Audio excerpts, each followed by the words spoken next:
Hello everybody, my name is Zachary. Thank you for joining me for my deck tech today. We're going to be talking about Green-Black Smasher.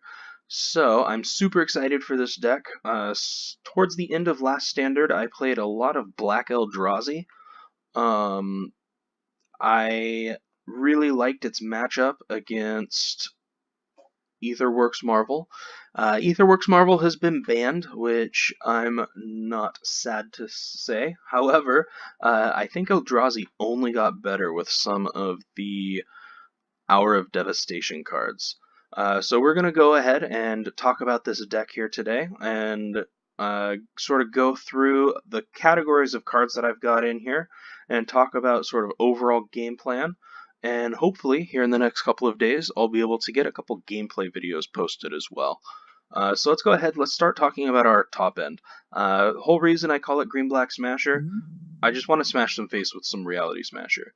So 5/5, Trample Haste for 5, super aggressive, super angry, and it sheds removal really well as well, costing multiple cards just to get them off the field if they don't want to face them in combat. Thought-Knot Seer is super good, 4 mana, 4/4 Eldrazi. When it enters the battlefield, you're just going to rip the best card out of your opponent's hand. And oftentimes, that's going to, especially if we're going against, let's say, Timur Energy or something along those lines, we're really looking, especially on the play, to get rid of a Bristling Hydra, or some of them are running Glory Bringers, get rid of those finishers there. Whatever card they draw, if they're able to remove Thought-Knot Seer, probably worse than the one that we're getting rid of. And Ronus the Indomitable is our last piece of top end here. So 5/5 Death Touch, Indestructible God, for 3 mana, super angry, super aggressive. Can't attack or block, however, unless we control a creature with power 4 or greater, which luckily we've got a lot of those. So we shouldn't have to worry too much about that. Fail case, we just need to activate him before combat so that we can get him swinging as well. Let's talk a little bit about our middle creatures here now that we're done talking about our top end. So one of the cards that I'm super excited about out of Hour of Devastation is Amet Eternal. So it's a 5/5 for 3, afflict 3, super angry, and it's going to get sideways a lot. Definitely has a very real downside. Whenever an opponent casts a spell, put a -1/-1 counter on it. It just dies to Grasp of Darkness.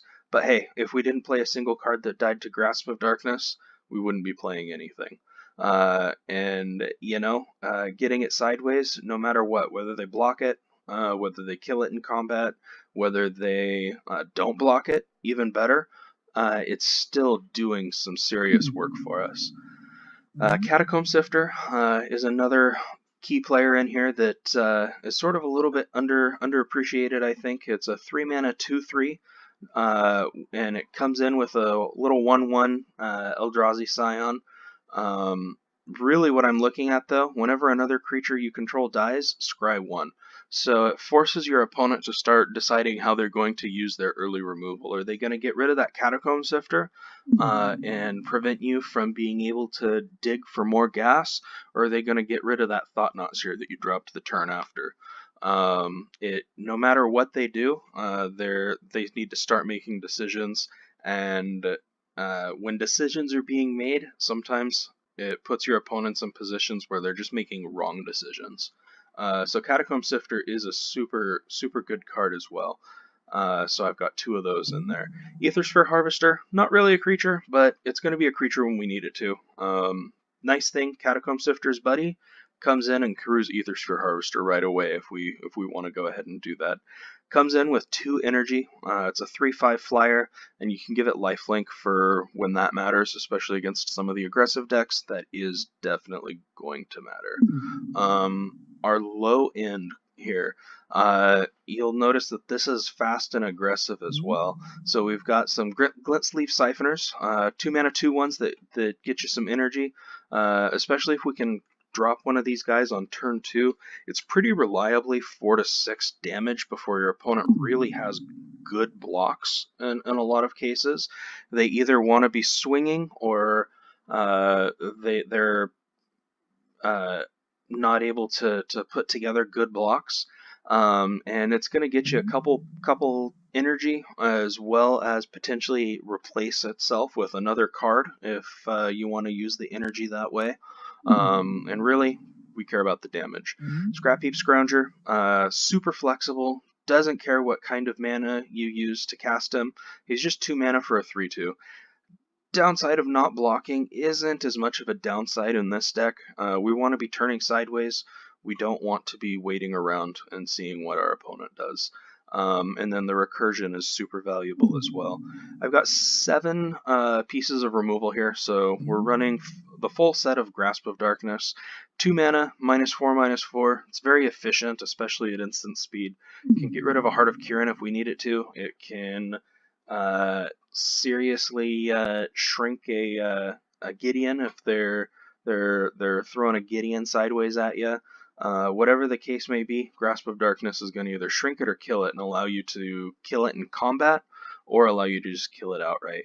Fatal Push is a lot more limited and standard, I think, than Modern. It's still a very powerful card, and we're still running the full set in our 75. I've got 3 in the main board, 1 in the sideboard right now. That would change based on the meta, but I can't see the format being any less aggressive in Hour of Devastation than it was in Amonkhet. So let's talk about our utility here. We've got Blossoming Defense is one of our best pieces of utility. It's a single green to give our creatures hexproof and +2/+2, helping them evade some removal, helping them to get in for a little bit of extra damage, whatever we need it to. Blossoming Defense is just a super solid card, and especially in combination with Reality Smasher, it can cost your opponent 4 cards just to deal with Reality Smasher if they're trying to remove it. Transgress the Mind. I'm running 2 in here, and I think 1 in my sideboard. I'll double check there, but basically, it's just really good against certain matchups. It's not going to be in there for every matchup, but being able to just rip your opponent's finisher and top end out is definitely super good to do here. So let's talk about our non-basics, and we'll, as far as lands go, Ether Hub is definitely the best land in the deck. Being able to cash in the energy that it comes into the battlefield with for a mana of any color for our green requirements or our black is super good. And then just tapping for Colorless is of course relevant since we are running our Eldrazi for the top end. Blooming Marsh, it's our green-black fast land. Allows us to get that green splash in there as well. And it's going to be tapping for black most of the time. Really, the whole reason I'm able to go off of just black for the Eldrazi deck, because make no mistake, just because Colorless sounds like it's not a color, you are essentially running a third color. Thought-Knot, Seer, Reality Smasher, they definitely do require specialized mana. Hash Up Oasis and If Near Deadlands produce it. So they come in, they can tap for green, they can tap for colorless or black and colorless, respectively. And they also are utility lands, which is icing on the cake. I would have played it if it was just green and colorless or just black and colorless. That's how much you want the flexibility in your mana there. Essentially, for Hash Up Oasis, it's going to be 3 mana, including 2 green. Tap it, sack a desert. Target creature gets +3/+3 until end of turn. Downside, it's sorcery speed, but on a Thought-Knot, Seer, or Reality Smasher, that's going to just force bad blocks or cause a lot of damage a lot of times. And especially with if you can also threaten to activate Ronus on the same turn, you're just really getting in there for a ton of damage. If near Deadlands, its ability is 2 black, sack a desert, put 2 -1/-1 counters on target creature and opponent controls. Not super not super great for needing 5 lands in play to give something -2/-2, but it's removal when you need it. And like I said, I'd just play this for the colorless and black flexibility. So that's just icing on the cake. Ruins of Oran Reef, you could choose to play Mirror Pool instead if you wanted to. I think Ruins is a little bit better in this deck. We're running a full 16 creatures, if you include Aethersphere Harvester, that benefit from its +1/+1 counter.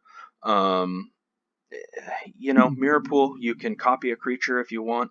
You can copy a Grasp of Darkness and nail 2 creatures off of it.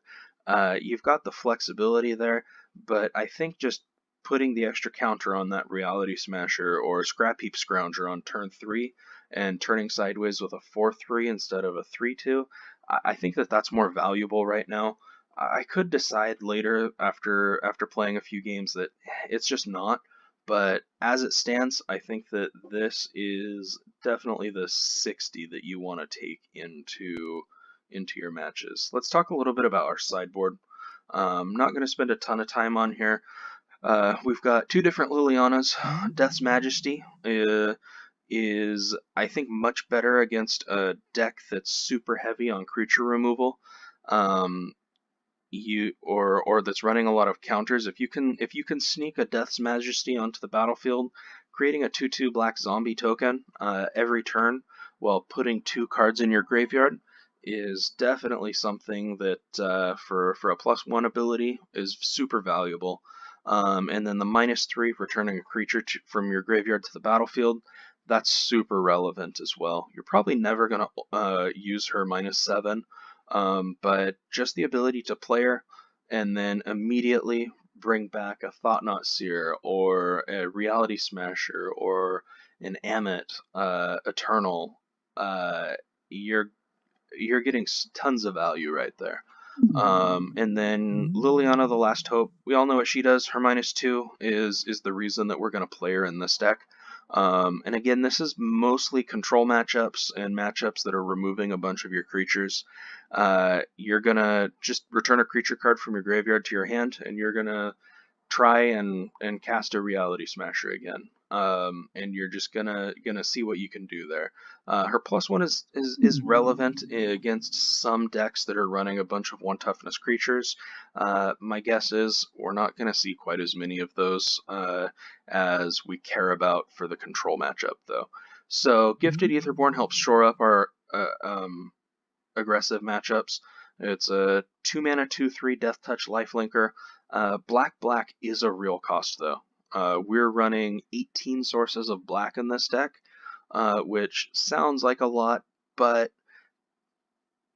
it's not as consistent enough for me to consider really black onto to be super likely. It's definitely possible to slam him down on turn 2, but I've had it stuck in my hand on turn 4 or 5 before as well. So it's definitely good against aggressive decks. Just be aware that there is some drawback there. Kalidas, Trader of Get is probably the best card to host some aggressive decks. You've got a 3/4 lifelinker that creates 2/2 black zombies when your opponent's creatures die. Super relevant. And the ability to just make them super big if you need to, and you can get some zombies on the field is definitely some flexibility there as well. So we're running 2 Kalidas there as well. Never to Return.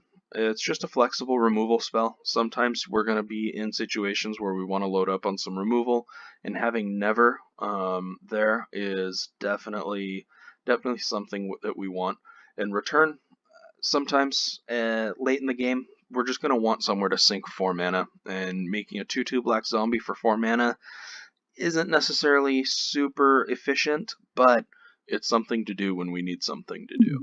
And then there's our 4th Fatal Push there. We've got our 3rd Transgress the Mind, and then 2 Lost Legacies. So the ability to just go through, go find a card in your opponent's deck is still really good.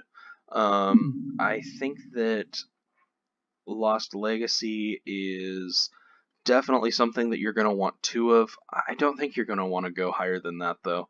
And then another super big reason for splashing some green in the deck is you want that appetite for the unnatural as well. Being able to destroy enchantments and artifacts is something that black is pretty weak against.